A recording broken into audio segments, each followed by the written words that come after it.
Nganjëherë është shumë i thjesht, fatkeqësisht, por është gibet. Një herë Abu Bekri edhe Omeri, dëgjoni motra të nderuar këtë rast. Wallahi kjo është rast, thash, që na duhet me medituar këto rasteve. Abu Bekri edhe Omeri radiallahu anhu. Kur dini shumë mirë kush Abu Bekri dhe Omeri, nuk kam nevojë të fol për ta dy. Një herë kanë qenë në udhtim me një njeri, i treti ka qenë me ta. Dhe në këtë udhtim, në udhtim përpara, po edhe sot, ata që udhtojnë mirën vesh.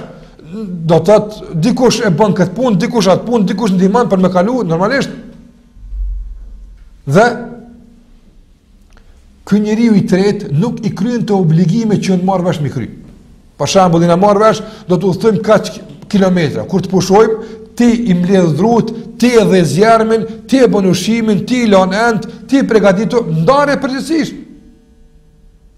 Dhe ky njeriu i tretë që është në udhtim me Abu Bekrin dhe Omerin, kishte tradit flante shumë nxekë gjume. Në lodhe në udhtim shumë nxekë gjume.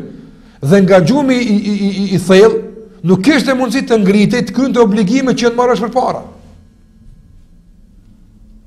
Dhe do të thotë kjo bëri që Abu Bekri dhe Omeri të thonë për këtë njeri, apo për këtë njeri, sa shumë po flanë, e këfa njeri, që ishte pa dyshim në nënçmim për këtë njeri, ishte një fjallë që këtë njeri e urrente, nuk dëshërën të që të vite për këtë punë.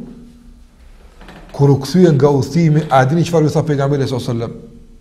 U tha se në mesin e dhëmbëve të juaj po e shoh mishin e vllaut të juaj. Faqad iktubtumuhu. Keni bëu gibet për të. Kaç ka qenë gibeti i tyre? Ka thënë pejgamberi keni bëu gibet. Nëse këtë e krahasoj me gibetin ton, atë nuk e di se çfarë del kjo joni.